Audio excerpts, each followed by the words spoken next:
So some of you knows that I've been married for a minute, and it is one of my goals to make sure that as we are married, how best can we continue being married and how best can we create a legacy?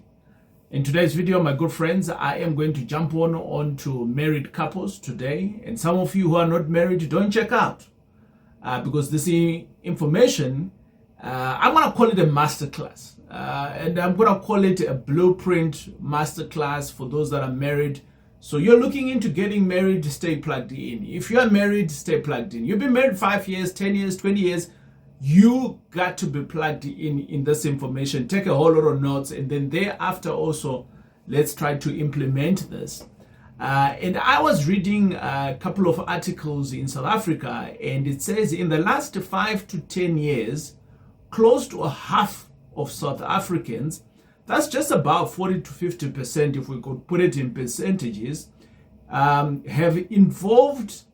They've been involved in financial disagreements. So which basically means that those that have been divorcing, 50% of them, they're divorcing because of financial challenges. But it's not just the money, it's how they've been communicating about the money that breaks the trust, leads to resentment, and then chips away at the foundation of their marriage. My marriage is not protected from this, and I started digging into all of this to say how best can we be able to find out or protect ourselves to the greater cause that we have gotten ourselves to into being married. If we are meeting for the first time, my name is TJ, your host, and I'm a former banker and founder here at the TJ Tribe. And I do business with a focus in student accommodation, flips, which is buy and sell, and coaching, with the hope that all of us as young, upcoming modern parents, we can be able to have passive income from real estate. Welcome to the channel. So I think that some couples, they fight over money, and the others use money to build legacy. Which of these two are you fighting for? So are you fighting for legacy, or are you fighting with your couples in terms of money? So I just want us to jump in there. So welcome. Today it's a Saturday, and within this Saturday we talk about all of these things, and this one in particular is for married couples who want to win. You know, if you're wanting to win, you're dedicated to your partner, this video is for you. And this is not just about love. You never hear speak about love and all of those nice things and sex and all of those goodies. I don't. But you always hear me talking about real estate, which is a vehicle to a happy marriage. Ooh, TJ, what do you mean by that? Well, I just want to say that I have always viewed, or should I say, my why in real estate or doing real estate when I started off as a side hustle, and then eventually it became a business. The one thing that I started seeing is that my wife and I, we started having what we call joint decisions. So joint decisions, you can't have a joint decision if you're not agreeing. And you can't start buying, not buying wealth, but you can't buy real estate to create wealth if you're not in the agreement. So for me, that making one decision at a time, it became a catalyst of building wealth over a period of time. And my good friends, when we started thinking from a perspective of, you know, when we have these decisions making, it's not just from a wealth perspective or a wealth building tool, but it's also about our marriage protector, right? Because we are making these decisions, now we are forced to engage, and many people are divorcing because of the finances, and we are finding a way to win in terms of we are having these discussions.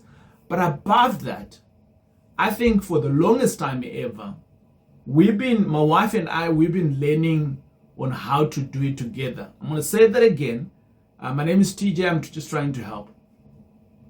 We've been learning how to do it together with love, vision, and a strategy behind it. if you have to repeat this section, my good friends, you have to. Real estate has become a marriage protector for us because we've been learning how to do it together with love, vision, and strategy. Okay, TJ, what do you mean by that? I'm going to give you maybe around about 7 or 8. And these are phases that I have seen from past generations. We've done a bit of research, my team and I, and we've said there is phases in marriage. What are those phases? And I'll give you all those phases up front, and then I'll come back, I'll dissect each part of it, and hopefully we can be able to learn from it in the next couple of minutes. So the first phase, in all relationships, I think this is when we get married, is that we've got what we call the dream phase. The dream phase. I'll come back to that one. And then also we've got what we call the discovery phase. And then we've got the disappointment phase. Maybe let me go back and start to talk about the dream phase before I give you others. And stay tuned in, my good friends, if you're one of those people that are looking at protecting your family, but also you're looking at doing real estate. Why are you doing this? You're wanting to do this for your family, right? So what's the whole point of doing all of this, but you actually have no family? Or your family is scattered everywhere. So let's jump in. Number one, the dream phase, my good friends, this is the phase in which we are in the imaginary phase. And we are thinking of the future. I want to bring you into my home of Genevieve and TJ. And basically we got married. My wife at the time was earning a little bit more money than I was. I only found out when we were buying a property that she earns more money than I do at that time. And I was like, oh, flip, what now? You know? And as a man as I was like, I think I need to also earn a bit of more money. And I started learning. And eventually, it was not a competition, but as the man, I felt like I needed to provide. Is that wrong? Is that right? It doesn't really matter. But what's more important, my good friends, is the journey that we took right at the beginning within the dream phase. At the time we were married, and basically in the honeymoon stage, in your first 2 to 3 years, Gena introduced me to the book Rich Dad, Poor Dad. She introduced me to this book. This is actually my actual copy. You can see that it's fairly old. And within this book, I want to be honest with you. At the time, I didn't even know what equity meant. I didn't. But my wife, newlywed wife at the time, she was ahead of me. She had a vision. She saw more in us. So she cast the net ahead, and she's like, this dude, I think he can be a good jockey. Let me just abuse him. Let me get him some education. I think he's going to take me far. He's going to be my good jockey, right? For you girls who are not married at the moment, and you're looking at some men out there and you're like, he doesn't have potential. No, he doesn't have everything that I need. I'm a 2000s talking to you. Or even some of you that are not even number 2000s. My wife saw potential. And with the potential, she invested potential. She invested, how much is this book? I think that was maybe 100 Rand at the time, or 200 Rand. She invested, and it ignited fire in me. And the rest, my good friends, it is history. Some of you know it here. You are here. You are learning. Now, this was when I think our real estate journey really started, out of love and out of faith. That was basically it. So, between the two of you, who has the vision? Who has the ability to put the fire into the other? Not force, but my wife gave me a book. And then bingo, it was. So I'm going to jump on to point number 2. Point number 2 is the discovery phase. Ooh. What do you mean, TJ, by this one? Now, I'm going to say to you that real life hits fast. Like, we are here and maybe, boom, everything is gone. We had to learn to live together. That was the first thing. I'm sure many of you have done that. We had to learn how to save together. We had to learn how to dream together. There are days we just talk about, what we want our future to be like, and we just dream. Of late, we do that on the fire. We're having a bottle of wine, and we just dream. But with some of these things, I started digging deeper into property deals. We started together. Gena, at some point, she dropped off. She came back on board. But we continued learning fast. It's this discovery. We don't know what we don't know. We're just coming from where we're coming from. So how do we, what is it that we can do? We are the first generations in our family to actually be doing the kind of jobs that we are in, to be senior managers at this young age, to be working for the banks and so on. But because my wife believed in me, it became easier. The belief that she had in me, and up until now, it continuously pushes me. Now, in your discovery phase, how else are you stoking the fire? That's my question to you. Phase number 3. In the phase number 3 there is what is called the disappointment phase. Oh, whoa. I want to say that many marriages, actually they say around about to 70 to 80% of marriages, they fail in this phase and they never come back. So you could see that many relationships actually end up into the 2 phases that we've spoken about. Now, in the disappointment phases, there are fights, and we have learned in our household to fight differently. And I'll tell you how we fight differently in our house. But there were fights, there are business that went bad. In the relationship itself, some things got irritated, or we irritated each other's. The finances were stretched at some point. I remember back in the days, we had two very modern cars. We were paying maybe about 20 to 30,000 for those 2 vehicles. And we're when things went wrong, we assessed, do we really need these 2 cars? And we ended up with one old car that we'd long paid for. Some months, I want to say that in some months, we thought, or should I say maybe I thought, is this worth it? Should I not just move on? But through it all, my good friends, we remembered we are not fighting each other. We are fighting together for our future. Now I said to you earlier on, in our household, we fight differently. We don't fight each other, but we are fighting together for our future. That is a different standing position if you're in a fight. I'm gonna ask you if you've ever been in a fist fight. I've never been in a fist fight. I was talking. My wife is from Sydney, it's from Durban, right? So it's a bit rough there. Forgive me if you're from Sydney, but you know how it is. Some neighborhoods are just like that. So, anyways, I said to my wife, "Have you ever been in a fist fight before?" She says, "Me, all the time." I'm like, "Hi, boy, girl," but I've never been never, ever. But I've seen people having fist fights. So we're gonna take the analogy of a fist fight. So if you're fighting together with the next person, you're literally changing blows, right? Boom, boom, boom. But then, if the world is always there, this time around, all I'm saying is that change your position, continue changing blows. But this time around, you got each other's back. The one is hitting on that direction, you are hitting on that direction, and you are now fighting the world.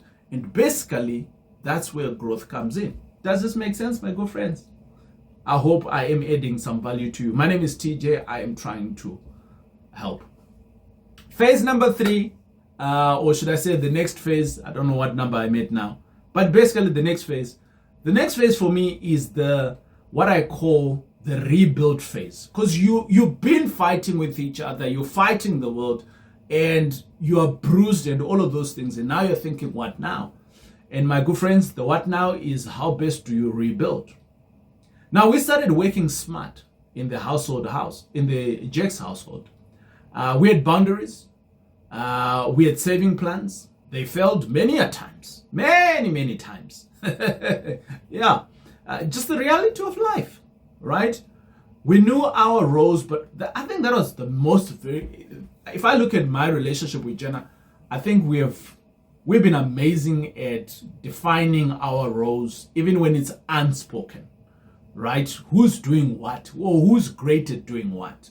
Like, I don't say to Gena, I'm going to give birth because, I think I identify as a woman, so I'm going to give birth. I can't. Physically, I can't give birth. So the role of giving birth, we're going to leave it to the one who can. Similarly with finances, my good friends, the role of finances should be given to who can. It's simple. Oh, TJ, I can't do that. I'm the man, so I need to look after the money. But you can't do it. And yet your wife is an accountant. She's a CFO in the workplace. Your wife has a better savings account than you are. My name is TJ. I'm just trying to help. Let's move along. Right. In the rebuild phase, I spoke about we knew our roles. Real estate became our intentional side hustle. As you have seen, I do student accommodation. I do flips. I do blocks of flats with my good friends, all of those things. We've been building. And it's not just a dream. We don't just talk about it anymore. I take my wife once every quarter. I give a report. This is what's happening in our business. Once every 1 year, we take a trip to some of our properties. This is property what? I go to Bloemfontein. I go to Cape Town. Recently, I was in Cape Town. You guys saw that. And it's not just a dream anymore. Now, I want to say to you, when we started, it wasn't like this. At one point, we even looked at being a part-time estate agent to increase our income. And we found other ways in which we can increase income. So there's different things. There's coaching business that runs. Doesn't bring us like wow money, but it does bring a bit of money. And there is the books that we started off doing. Wow, she edits my books and so on. They're going out. And there is the YouTube channel. It doesn't give lots of money, but I meet cool friends like you. Some of you are like, hey, TJ, let's do business here and there. Some of you are like, help me to do this. Every little cent that's coming in, it's helping into the collective. To make $1 million, you need to start at R1. That's all I'm saying. Right. Phase number 6. Phase number 6, or should I say the next phase, my good friends, it's what I call the deep love phase. The deep love phase, and my good friends, you can Google these phases of marriages online. There's many models around them, but I chose to speak specifically to this one because I thought it spoke to me as well. Now, we have bought properties, and we've been buying, and we're continuing to buy. We've raised capital, we continue doing that. We've hired a team. In the tribe, collectively, we are just shy 100 employees. In the tribe, we are shy 100 employees in 5 cities. That's what the tribe is. It's not just TJ who's coming up, yeah, ha, ha, ha, entertainment, hoo. No, there is real people employed. We have multiple income streams, as I've just mentioned. There's others that I haven't mentioned, and the doll is coming in. But I want to say this to you. Most of it all, we've got a deep trust between the two of us. Because things are flowing. Things are transparent. We have seen each other's waste, and we have still showed up in the relationship. We are getting close to 20 years now, being married. We're fighting for it. Right? I'm looking forward to it. There's more to it. And the more to it, my good friends, is the next phase, and this is the phase that I aspire to be in. I pray that God will get me into that together with my life and my wife. And this is the legacy phase. The phase that everybody speaks about. I'm looking for legacy. I want legacy, legacy. But we are not willing to do these all other phases. Because legacy doesn't just pitch up. So what does it mean to be in the legacy? Now, people ask us, how did we do it? They always ask me this way. It's simple. We didn't just build a property portfolio. We built a partnership. Gena and I, we built a partnership. And that's what I want to share with you today, my good friends, because the blueprint that I'm going to bring in on here, based on these phases of relationship, it can just grow to be something bigger. Hey, my friends, I apologize that I had to break this conversation, hot conversation that we're talking about. But I thought, let me come through and let's talk about student accommodation. If you're in the student accommodation space and you are investing in that or thinking of investing that, and you are thinking, how am I going to manage this? Is it possible actually to just do it and I can just see my portfolio grow? My good friends, I want to bring you a company that is called My Student House. My Student House has been around for a while. They are currently managing over 2,000 beds across the country, particularly in the areas of Bloemfontein, Cape Town, Port Elizabeth, Potchefstroom, and also in Gauteng. So if you're in the student accommodation space, or you're thinking of going into student accommodation space, and you're not so sure who's going to be able to manage you, the company My Student House, they will be able to manage this for you, and you can then be able to invest without any hassles of managing. So they will do the placement for you. In some cases, they can even do the project for you. Maybe there's a bit of renovation that is needed on the property. And above that, they will manage the whole property and report to you frequently so that you know what is happening on your property. So how do you get a hold of them? This is the email address that you can drop into, and we will be in touch here at the TJ Tribe and helping you on your journey of student accommodation with My Student House. Now, I've spoken about my journey with my bed partner, Gena, and I want to divert slightly. And some of you would know I'm in partnership with another lady. Her name is Rita. She's not my bed partner, but she's my business partner. She has journeyed in the same journey, fairly the same with me. Her husband also similarly have been supporting her, things like that. And together as families, we are forging ahead, and we have all of these that we have done. Now, I spoke to you, I think it was last week in the previous last week video, I spoke about the blueprint. And I said that, guys, this is the blueprint in which we can do this, a masterclass that we ran. Today is another masterclass, and I want to give you practical, tangible things that you can do. Number one, there's a 5-year plan. I'm going to give it to you. So again, I'm still hammering on the 5-year plan. Husband and wife, this is who you are. And year number 1, we said you are going to learn and you're going to save.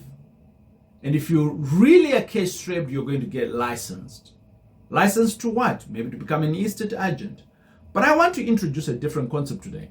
When I say get licensed so that you can be an estate agent, some of you are now like, I don't want to be an estate agent, but we may have a job. Like I got a friend of mine who is employed, like a full-time job. She does communications for a big brand, and she understands how to be an author. She's written a couple of books, so she's making money from those books. Now I'm going to replace this licensing of real estate to any side hustle that your family can go into to generate more money. Does it make sense? Learn, save, side hustle, grow. Okay? That's your first year. Second year, you buy your first property because now you understand. Right? Third year, look at how best you can refinance that property or even have a joint venture with someone like I did. I did a joint venture with Reta. Family to family. Collectively, we can now forge ahead. Right?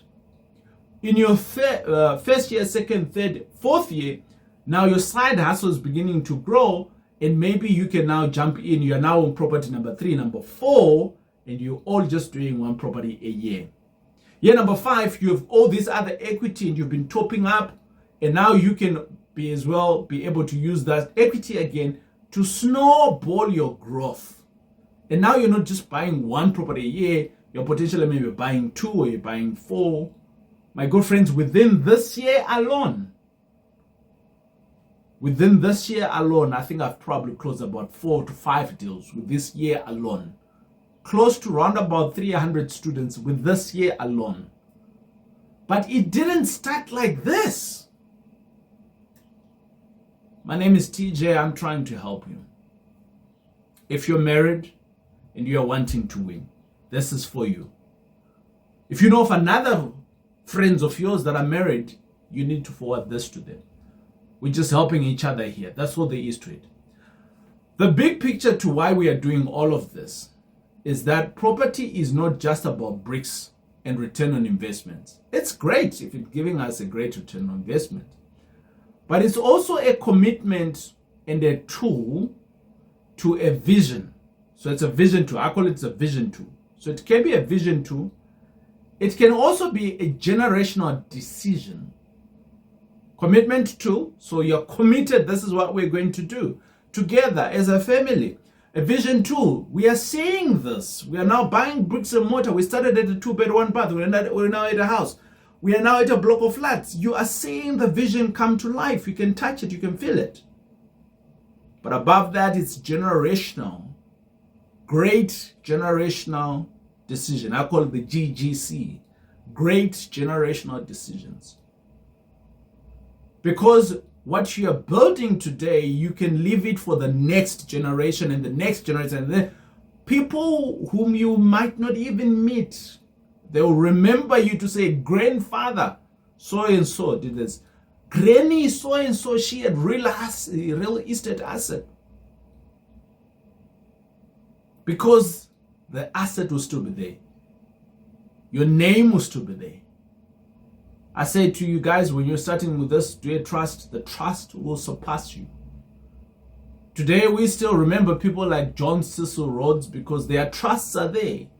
Their trusts are sending kids, many kids to school, irrespective of his political affiliation at the time and his brutal actions in slavery and all of those things. But I always say to people, hey, Hitler was terrible, but what can I learn from him? What characteristics made him to be this amazing, this kind of a person, right? Can I learn something good, or is it all bad? So we need to look at things differently, my good friends. My name is TJ. I am just trying to help you. We're talking about the big picture here, right? Even if you don't start, this is the biggest problem. Because now we are married, we feel like we have to, I want to call it, we feel like we have to force each other. The other one is like, I spoke to a couple in the UK, I think they're in Yorkshire, and they said to me, TJ, he got so much money, that guy. He's actually from Africa, both him and his wife, they're from Africa. And he said to me, we did a call at one point. He said to me, TJ, I've got a bit of money in South Africa, right? Money that we left there and money that I've been sending over the years. And it's close to about 5 to 10 million if I'm to put all my monies together in one pool. But my wife is not interested in real estate. My wife, she just wants us to continue doing business in the UK. We're in the caring business. We run a company that we employ people that do frail care and so on. And that's what she wants to do. And I'm saying to her, babe, you are not going to be able to do this for the rest of your life. And I'm thinking, I want to retire already. And these are the challenges that we get faced to as partners, because we are not in agreement, actually. When those kind of discussions are happening, we're not in agreement. So I want to say to you, even if you don't start in this at the same time, at some point, you can grow in to sync, right? So start small. Let they see that 2-bed, 1-bath. Let they see the 5,000 coming in with no hassle. Let they see the 20 grand. Let they see the 50,000 coming in with no hassle. At some point, it's going to click that this is a better business than whatever that they are doing.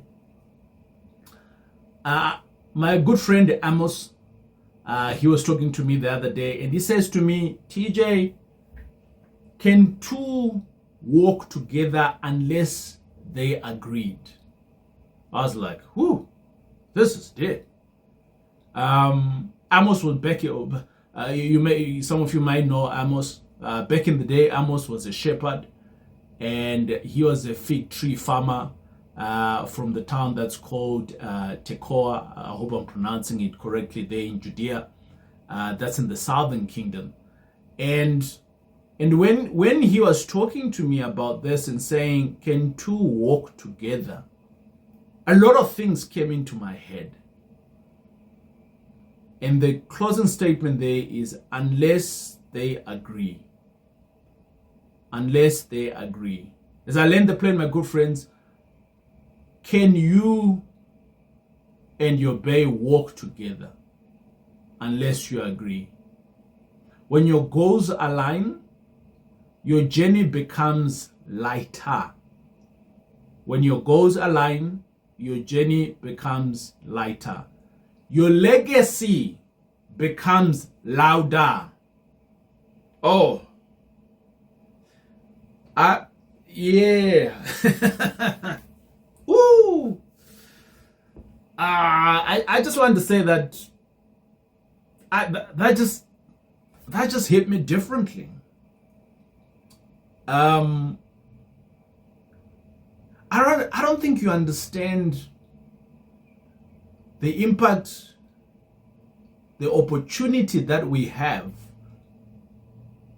to change our time of investing, our time of changing the course of our generation, our time to change the trajectory of our families. I don't think you understand how real estate can help you.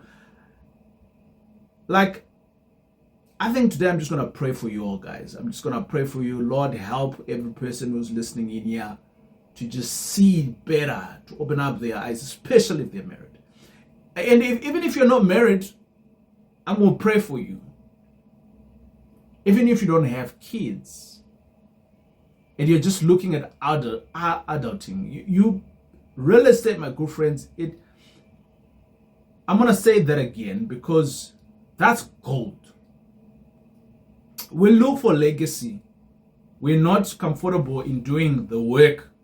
So now that you know this work, you're comfortable doing it, right? Sharp. Good. High five. High five. Everybody, high five. Yes. When your goals align, your journey becomes lighter. However, your legacy becomes louder. Oh, my TJ, I don't want my things to be out there. It's not about louder in the public.